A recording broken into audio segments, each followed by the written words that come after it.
En 1522, el alavés Pascual de Andagoya fue autorizado por Pedrarias Dávila a navegar por el Mar del Sur, descubierto por Núñez de Balboa una década antes, en dirección al Levante. En su viaje llegó al Golfo de San Miguel y de ahí pasó a la provincia de Chochama, cuyos habitantes le informaron de que cada luna llena llegaban canoas para hacerles la guerra. A su regreso a Panamá, Andagoya dio las primeras noticias de una tierra, Virú, Pirú, Perú, que se suponía rica en metales preciosos. Se trataba del Tahuantinsuyu o Imperio Inca. Las noticias de Andagoya determinaron la constitución, el 20 de mayo de 1524, de una compañía compuesta por Francisco Pizarro, Diego de Almagro y el clérigo Hernando de Luque. También Pedrarias Dávila, que se desentendería de la empresa más tarde. En el contrato, Pizarro figuraba como teniente de capitán. El 14 de noviembre de 1524, el Santiaguillo levó anclas con 112 españoles, un puñado de indios de servicio, 4 caballos y varios perros. Después de navegar rumbo al sur, los hombres saltaron al lugar que llamaron Puerto del Hambre, donde murió la tercera parte de los expedicionarios. Ante la falta de alimentos, se envió al capitán Gil de Montenegro a la isla de las Perlas, mientras Pizarro se mantenía en la costa con 80 hombres. Herido al entrar en combate con los naturales, Pizarro ordenó a Nicolás de Rivera regresar a Panamá en busca de refuerzos.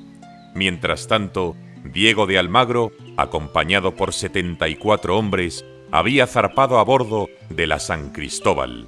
En su travesía, debió cruzarse con el Santiaguillo. En la búsqueda de sus compañeros, llegó hasta Puerto Quemado, donde fue atacado por los indios que le quebraron el ojo derecho.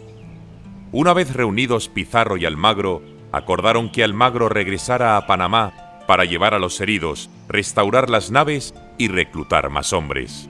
La segunda expedición se hizo a la vela el 15 de marzo de 1526, con 110 españoles que debían unirse a los que permanecían con Pizarro. Una vez juntos, los cristianos se enfrentaron a indios en el río Fortalezas. Allí obtuvieron las primeras piezas de oro. Al no encontrar un lugar adecuado para fundar un asentamiento, Pizarro envió a Bartolomé Ruiz desde la desembocadura del río San Juan a navegar costa adelante durante 2 meses. Mientras esperaba su regreso, Diego de Almagro volvió a Panamá, de donde regresó con una pequeña armada que se hizo a la mar en febrero de 1527 en pos de Pizarro. Con los barcos haciendo navegación de cabotaje y los hombres caminando por tierra, se llegó hasta Atacámez, cuyos habitantes traían sembradas las caras con clavos de oro. Desde allí, la compañía embarcó y se dirigió a la Isla del Gallo, donde quedó Pizarro, con los que han pasado a la historia como 13 de la fama. Según las crónicas, el trujillano trazó con su espada una raya en la arena y señalando hacia Panamá, dijo a sus hombres: «Por aquí se va a Panamá a ser pobres». Señalando en dirección contraria, gritó: «Los que sean valientes, que me sigan». Con aquellos hombres, Pizarro pasó a una isla que bautizaron como de la Gorgona, donde esperaron a Ruiz. Tras su llegada, navegaron hasta la provincia de Motupe. Allí supieron de la existencia de la ciudad de Tumbes. Con esta información, Pizarro regresó a Panamá, donde le esperaba la negativa del nuevo gobernador, Pedro de los Ríos, a autorizar una nueva expedición. Endeudado, el de Trujillo viajó a España en el otoño de 1528 en busca de una capitulación. El 26 de julio de 1529, la emperatriz Isabel rubricó en Toledo la capitulación en la que se nombraba a Francisco Pizarro gobernador, adelantado y alguacil mayor de las tierras que se habían de conquistar. Pizarro acaparaba todo el poder político y militar. Aunque solo se le daban 3000 maravedíes, se le permitía vender 50 esclavos y requisar los navíos que necesitara. Especialmente favorecidos fueron sus hermanos, que partieron con él desde Sanlúcar de Barrameda a bordo de 4 barcos en enero de 1530. Ya en Panamá, la altivez de Hernando Pizarro hizo brotar la enemistad con Almagro. El 20 de enero de 1531 salió desde Panamá la Armada Definitiva. En ella iban alrededor de 180 hombres y 37 caballos. En tierra quedó Almagro, en busca de efectivos procedentes de Nicaragua. La flota desembarcó en la bahía de San Mateo. A finales de febrero se llegó al pueblo de Coaque, donde los castellanos encontraron un gran mercado. Gran parte del oro, plata y esmeraldas que se obtuvieron se enviaron a Nicaragua y Panamá para excitar la codicia de la gente. Al final del verano llegó el navío del mercader Pedro Gregorio, que aportó hombres y víveres. Asentados en la isla de Puná, hasta allí llegaron, procedentes de Nicaragua, 3 navíos. En enero del año siguiente echó el ancla el que trajo a Hernando de Soto. Con él llegaron 100 hombres, la primera mujer, llamada Juana Hernández, y medio centenar de caballos. Poco a poco, los españoles fueron conscientes de las pugnas que se vivían en la tierra en la que se adentraban. Al llegar al río Poechos, actual Chira, el de Trujillo selló las paces con los caciques locales. Hasta allí llegaron los emisarios de Huáscar, hijo del emperador Huayna Cápac, abatido por la viruela, para pedir ayuda frente a su medio hermano Atahualpa. En aquella embajada estuvo Martín Malqui de Ayala, padre del cronista Felipe Guamán Poma de Ayala, que interpretó el abrazo dado por su padre a Pizarro como la transmisión pacífica del imperio. Por su parte, Atahualpa introdujo un espía entre los españoles. Tras fundar San Miguel de Tangarará, Pizarro se dirigió a Cajamarca, donde se hallaba Atahualpa. Pizarro partió con 62 jinetes y 106 infantes, 3 de ellos arcabuceros y algunos ballesteros. El armamento se completó con 4 falconetes. Confiado, el Inca envió a varios emisarios que ofrecieron presentes al visitante. Antes de llegar a Cajamarca, los españoles recalaron en Cajas.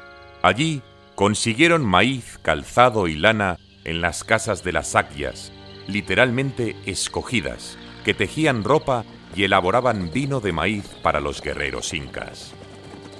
El 15 de noviembre de 1532, el ejército español llegó a Cajamarca, desde donde Pizarro envió a Hernando de Soto al Real de Atahualpa. El Inca estaba alojado en unos baños termales en los que practicaba un ayuno ritual, costumbre que precedía a los combates. Después de la partida de Soto, Pizarro mandó también a su hermano Hernando. Atahualpa trató con desdén a Soto. Sin embargo, cuando se les unió Hernando Pizarro, comunicó que iría a ver a Francisco Pizarro al día siguiente. Antes de regresar, Hernando de Soto realizó varias escaramuzas intimidatorias con su caballo, galopando para impresionar a los lanceros de Atahualpa. Cuando se disipó la nube de polvo, el Inca mandó cortar las cabezas de los que se habían asustado con aquellos movimientos. A mediodía del 16 de noviembre de 1532, Atahualpa, subido a una litera soportada por 80 nobles, entró en Cajamarca, mientras su general, Rumiñahui, se apostaba con 5.000 guerreros en las cercanías. Pizarro había repartido su gente en 3 capitanías al mando de Hernando Pizarro, Soto y Benalcázar. Ya dentro del recinto, hasta el Inca se acercó el dominico Fray Vicente de Valverde, que le dio una Biblia. Este la arrojó con desprecio. En ese momento, el artillero Candía disparó un cañón. Al grito de ¡Santiago!, los españoles cargaron contra el Inca, que fue apresado mientras su ejército huía en desbandada. Hecho preso, Atahualpa prometió llenar de oro la estancia en la que estaba a cambio de su libertad.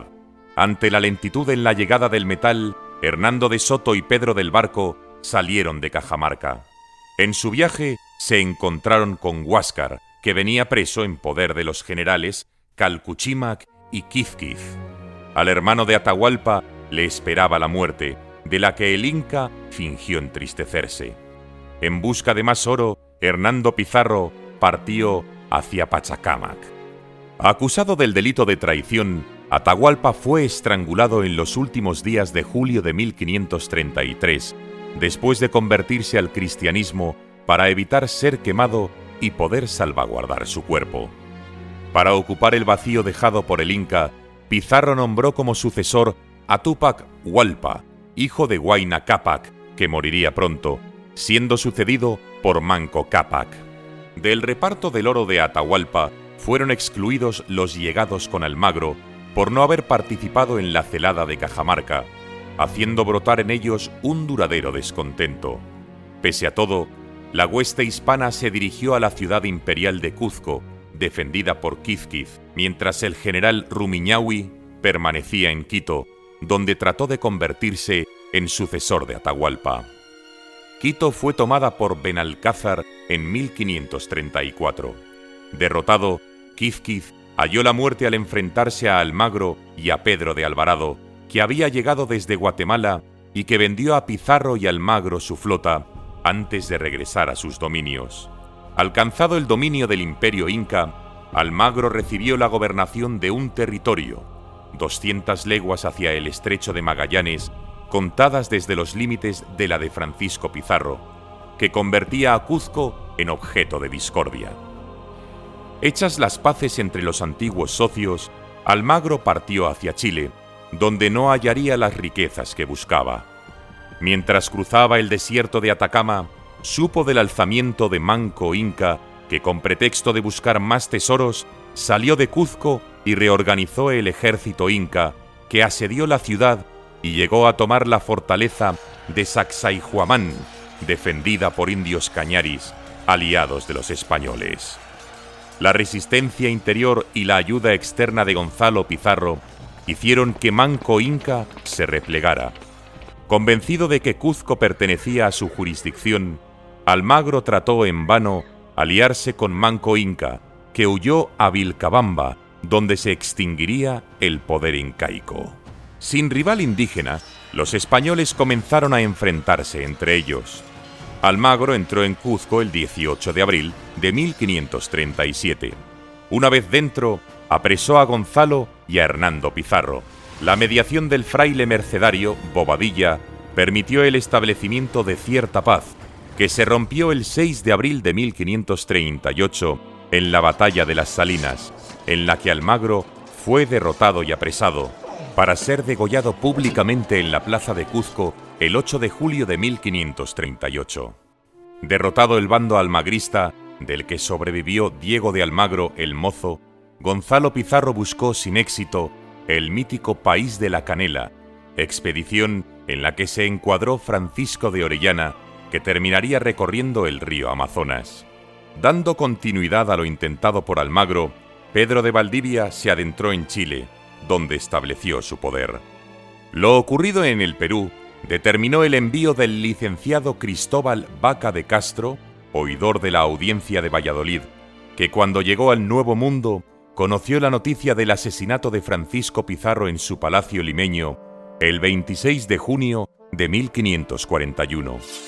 Eliminado el conquistador, el poder recayó en la figura del joven Diego de Almagro el Mozo, siempre manejado por Juan de Rada. El choque entre los almagristas y las tropas de Vaca de Castro se produjo en Chupas el 16 de septiembre de 1542. Apoyado por los pizarristas, Alonso de Alvarado y Pedro Álvarez de Holguín, el licenciado derrotó al joven Almagro, que fue ejecutado. Ese mismo año, Carlos I firmó en Barcelona las leyes nuevas, que venían a sustituir a las aprobadas en Burgos 3 décadas antes. Las leyes nuevas extinguían el régimen de encomienda, por el que los indios estaban obligados a servir a los conquistadores, pero también a señores indios leales a la corona española a cambio de su evangelización. El escogido para implantar el nuevo orden fue Blasco Núñez Vela, nombrado virrey el 1 de marzo de 1543. La decisión de la corona, tendente a limitar el poder de los conquistadores, hizo que éstos buscaran una figura alrededor de la cual congregarse. El elegido fue Gonzalo Pizarro, que encabezó una verdadera rebelión. Su mano derecha, Francisco de Carvajal, apodado el Demonio de los Andes, llegó a proponerle casarse con una princesa inca y proclamarse rey. Aunque Núñez Vela trató de disuadir a los rebeldes, el enfrentamiento fue inevitable. Desde Cuzco, Gonzalo Pizarro avanzó sobre Lima, poniendo en fuga al virrey, que se refugió en Quito. El 18 de enero de 1546, durante la batalla de Añaquito, el virrey es derrotado por el llamado Ejército de la Libertad y muerto. A Núñez Vela le sucedió Pedro de la Gasca. Crítico con la severidad de su predecesor, la Gasca mandó a Pedro Hernández Paniagua a entrevistarse con Pizarro. La labor del considerado pacificador del Perú, que ofreció un perdón general y la revocación de las leyes nuevas, no dio los frutos deseados. Pizarro, al saber que la Gasca había conseguido unir a sus tropas, las del realista Diego Centeno, huyó desde Lima a Charcas.